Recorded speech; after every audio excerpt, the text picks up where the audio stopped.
अरविंद केजरीवाल उन मुख्यमंत्रियों की लिस्ट में शामिल थे, दिल्ली के मुख्यमंत्री। जब वो अपनी बात कह रहे थे तो उन्होंने उसका लाइव प्रसारण कर दिया।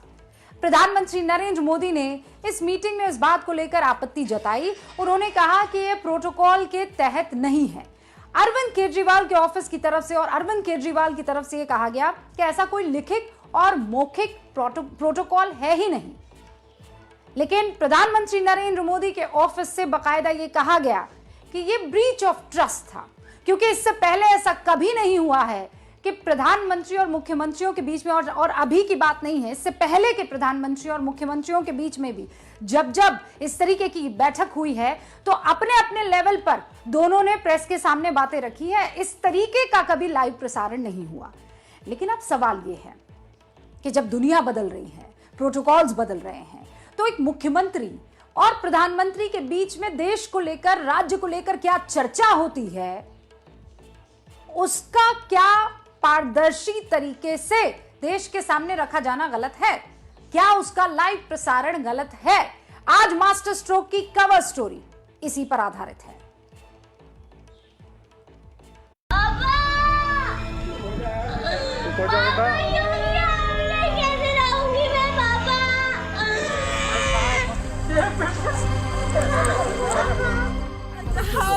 डॉक्टर के पास, डॉक्टर बोल रहा है कि सिस्टर के पास जाओ।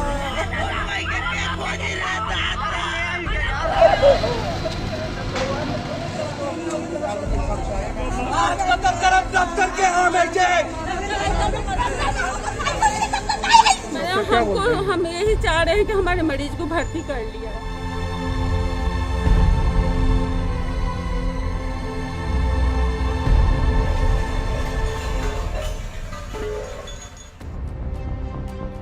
कोरोना से तड़पते देश को इस वक्त सबसे ज्यादा जरूरत इलाज और ऑक्सीजन की है।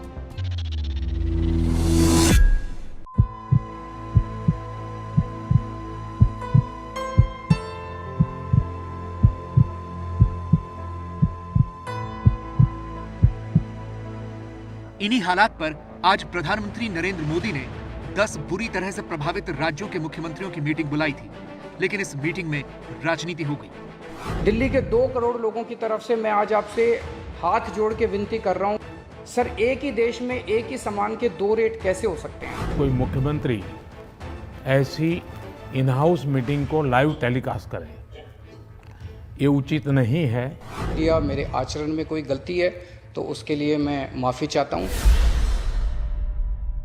सबसे पहले आप ये समझ लीजिए कि कोरोना काल में जब भी प्रधानमंत्री नरेंद्र मोदी ने राज्यों के मुख्यमंत्रियों से बात की है, उस मीटिंग का लाइव प्रसारण कभी नहीं हुआ है। प्रधानमंत्री से राज्यों के मुख्यमंत्रियों ने क्या क्या कहा, इसकी रिकॉर्डिंग भी कभी सार्वजनिक नहीं की जाती है। लेकिन बैठक में जब भी प्रधानमंत्री अपना बयान देते हैं तो उसका कभी कभी लाइव प्रसारण जरूर होता है। आज भी प्रधानमंत्री की मुख्यमंत्रियों के साथ मीटिंग चल रही थी, उसकी तस्वीरें जरूर आई थी, लेकिन उन तस्वीरों में आवाज नहीं थी। इसके बाद दिल्ली के मुख्यमंत्री अरविंद केजरीवाल की बारी आई। एक न्यूज एजेंसी पर अरविंद केजरीवाल की बातों का सीधा प्रसारण शुरू हो गया। अरविंद केजरीवाल ने दिल्ली में ऑक्सीजन के हालात पर प्रधानमंत्री से बात करनी शुरू की। प्रधानमंत्री जी, जब से ऑक्सीजन का संकट शुरू हुआ है, मेरे फोन बजते रहते हैं। कभी कोई अस्पताल कहता है कि 3 घंटे की ऑक्सीजन बची है, कभी कोई अस्पताल कहता है कि 2 घंटे की ऑक्सीजन बची है। हम कारण जानने की कोशिश करते हैं तो पता चलता है कि पीछे किसी राज्य ने दिल्ली के लिए ऑक्सीजन लाने वाले ट्रक को रोक रखा है। हमने मदद के लिए केंद्र सरकार में कुछ मंत्रियों को फ़ोन किए। शुरू में उन्होंने खूब सहयोग किया सर, लेकिन अब वो भी बेचारे थक गए हैं। देश के संसाधनों पे तो 130 करोड़ लोगों का अधिकार है ना। अगर दिल्ली में ऑक्सीजन की फैक्ट्री नहीं है तो क्या दिल्ली के 2 करोड़ लोगों को ऑक्सीजन नहीं मिलेगी? जिस राज्य में ऑक्सीजन की फैक्ट्री है, क्या वो दिल्ली की ऑक्सीजन रोक सकते हैं? ऐसे में हम क्या करें? आज ये जानना चाहता हूं कि अगर आज या कल या किसी भी टाइम हमारे दिल्ली के किसी अस्पताल में अगर 1 घंटे की, आधे घंटे की, 2 घंटे की ऑक्सीजन बच जाए और लोगों की मरने की नौबत आ जाए, तो मैं फ़ोन उठा के केंद्र सरकार में किससे बात करूं? सर मैं ये जानना चाहता हूं कि अगर कोई राज्य दिल्ली के कोटे की ऑक्सीजन का ट्रक रोक ले तो मैं फ़ोन उठा के किससे बात करूं?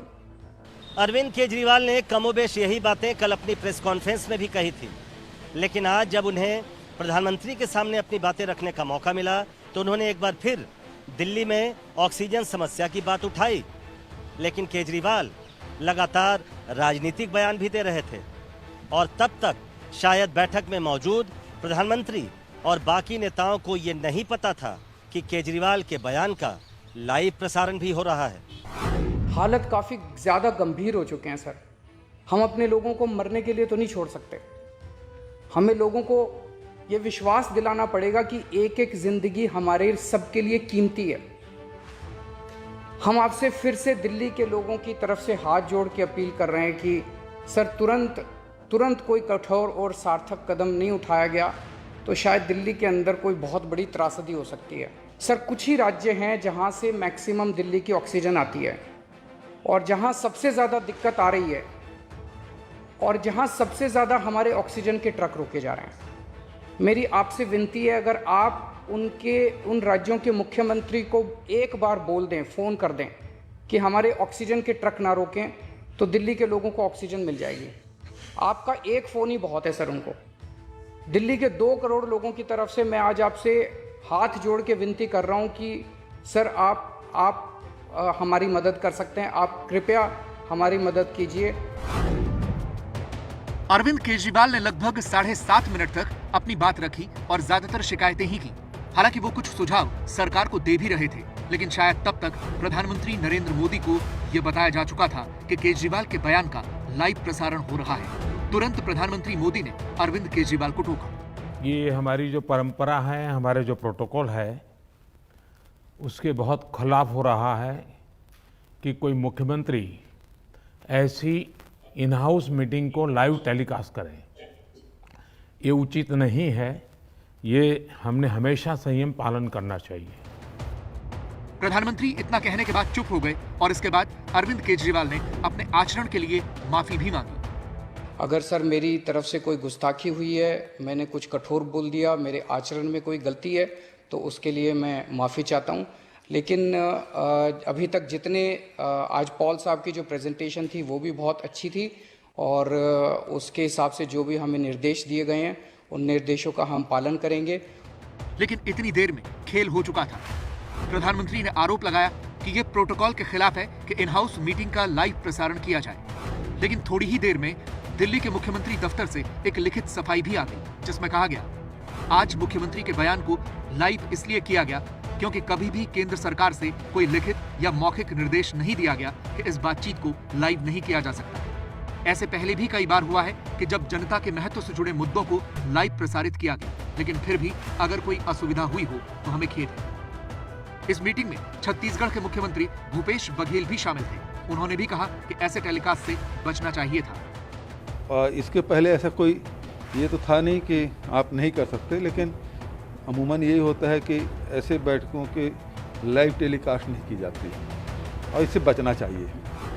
लेकिन बीजेपी बुरी तरह से भड़की हुई है। बीजेपी का कहना है कि अरविंद केजरीवाल ने अपनी राजनीति चमकाने के लिए विश्वास को तोड़ा है।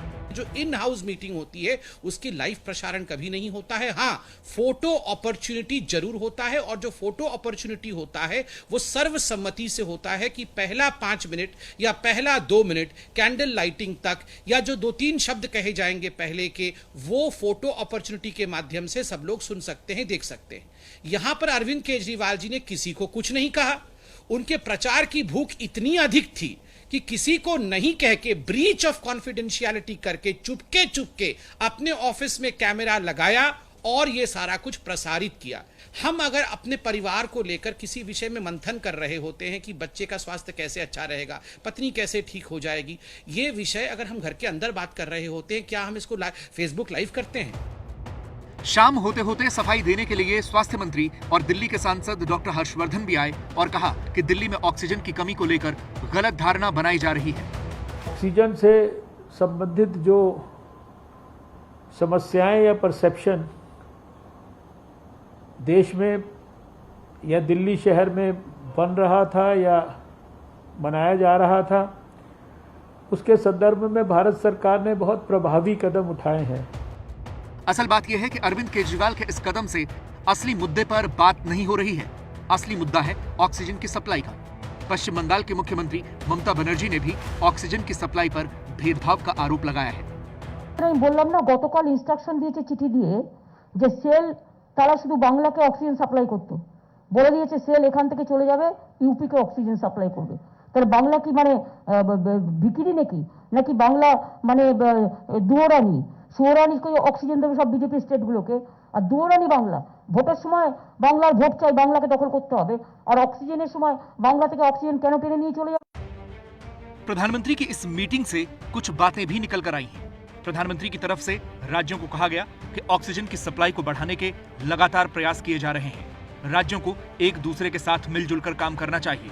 राज्य सुनिश्चित करें कि दूसरे राज्य के ऑक्सीजन टैंकर न रुकें। ऑक्सीजन टैंकरों के पहुंचने का समय कम करने की कोशिश हो रही है। खाली ऑक्सीजन के टैंकर एयरफोर्स के जरिए पहुंचा रहे हैं। राज्य ज्यादा से ज्यादा टेस्टिंग पर जोर दें। लोगों को जागरूक करें कि वो पैनिक में खरीदारी न करें।